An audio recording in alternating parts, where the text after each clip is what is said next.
Thomas Falstreau, Vice President of Procurement for GATX Rail North America. We have 7 repair centers in North America. We have 4 in the United States and 3 in Canada.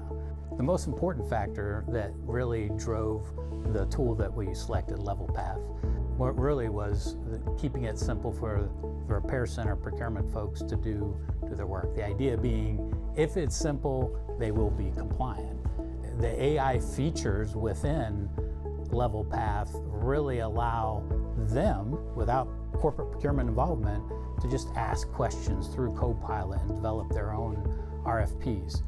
And by doing that, they take ownership, they completely control their timeline, so they're not waiting on anyone. So Levelpath, I would say the big surprise wow was the supplier enrichment process. Using AI, Levelpath took our existing supplier database, which we were able to upload on day 1, and really did the enrichment process. Gave us competitors, gave us categories, and really allowed us to take a look at not only who we've been doing business with, but really opened up that competitive database. Now, we're early in our rollout. We haven't had a lot of sourcing events yet, but we fully expect to get additional value from, if no other reason, have more competitors involved in sourcing events where maybe in the past we barely could get by with 3, and now maybe we have 5 to 7, and we really open up that competitive space. So early adopters, I'd say early adopters, aggressive adopters, whatever term you'd like to use. We have 7 repair centers in North America. I would say 2 are leading that process right now, the transition. 1 is in Montreal, Canada. The other's our largest facility in Hearne, Texas. Canada has some unique language challenges that we're working our way through. So far, it's really enabled them to control their destiny, even in French, for the sourcing events that they run locally. And it helps us understand a little better in English some of the supplier evaluations that come from those sourcing events. In Hearne, Texas, they were by far our highest compliance under Workday. And so they were probably the most skeptical of changing because they were very used to the tool and it was working good for them. But right away, 3 months in, they've taken on to it. Just really, you can't really tell any difference.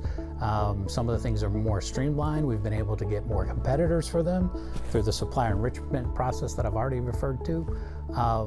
But yeah, early adoption's going well, and that's just for the base function. I think the bigger business process flow that we're really starting to leverage is use it more as a strategic sourcing procurement hub for just about any type of workflow that we do, especially that would have a repair center input to it. So things like supplier requests, obsolescence scrap requests. Internally within corporate, we track our cost savings using a request follow through and approval process, and category strategies, which we're basically converting from an old SharePoint system, but all of that is easily available. And so not just your traditional sourcing event or intake requisition, it absolutely is good for that, and we'll continue to develop other applications that way, but we're really taking it as our own kind of business processing hub for procurement and strategic sourcing. So a big aha moment for me was 2 weeks ago, I was flying back from Hearne, Texas to Chicago, and we had just gone live with the total cost of ownership workflow. And so Bob basically preloaded about, 15 projects that we had done year to date. And I was able to sit there, review all of them, including spreadsheets on my mobile app, on the Levelpath mobile app, and approve those while just flying back on a trip. So it gives me access anytime I want to a lot of information, those just being 2 examples. Relative to my team, where the real work gets done, using the AI capabilities so far to really write RFPs and spins that we don't have much experience in. We've been able to use it for that.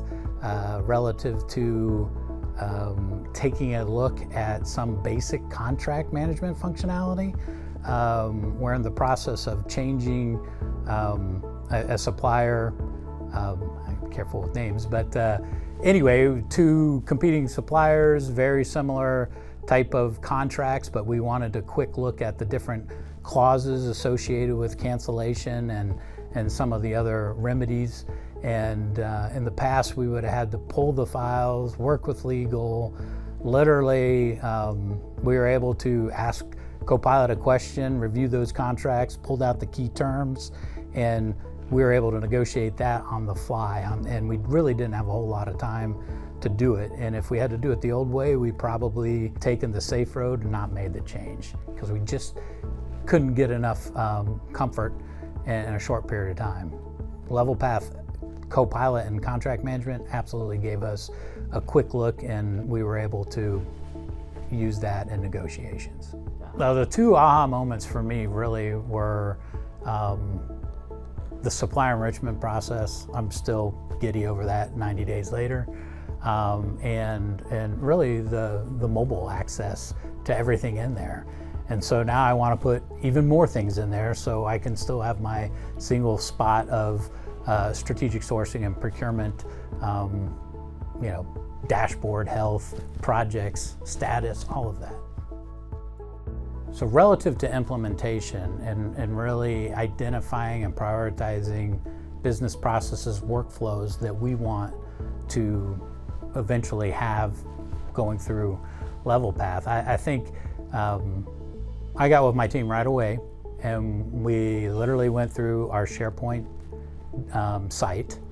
We went through every application on there, and then we prioritized each one of those as which would go first, or which one we would want to work with Levelpath to develop. And so far we've done 4 or 5, and we've got the list all ready for this year. And I think as much as we can, maybe we're pushing the limits of maybe what Levelpath was originally intended for, but the goal is really to have it all in one spot. So far Levelpath has been very accommodating. The development team support that we get is second to none. I really liked Scout's approach back in the day. This is like Scout on steroids. The amount of resources and the capability of those resources to really stay focused on us. They hold us accountable to keeping the project timeline moving forward. And we're getting really good products from that. So really excited about that.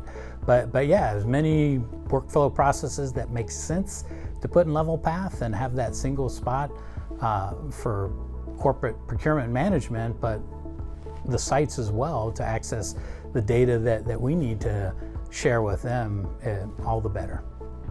So relative to folks considering using AI in the procurement space, specifically within Levelpath, couple recommendations.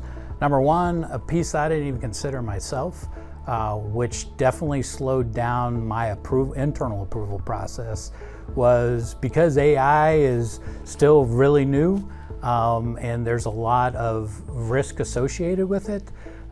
Depending on your internal, I'll just call them AI controls, you might want to do a little pre-work with your IT department to understand what that might be. For me, Levelpath was great. They helped us through that process. They were patient with us as we asked multiple versions. And then the other piece I would say is to really push the limits of leveraging the native AI within Levelpath as much as you can. Upload contracts, category strategies, any type of bid documentation to really allow your specific data to be available for the AI type tools, the better off you'll be. It's only as good as the data is available to learn from.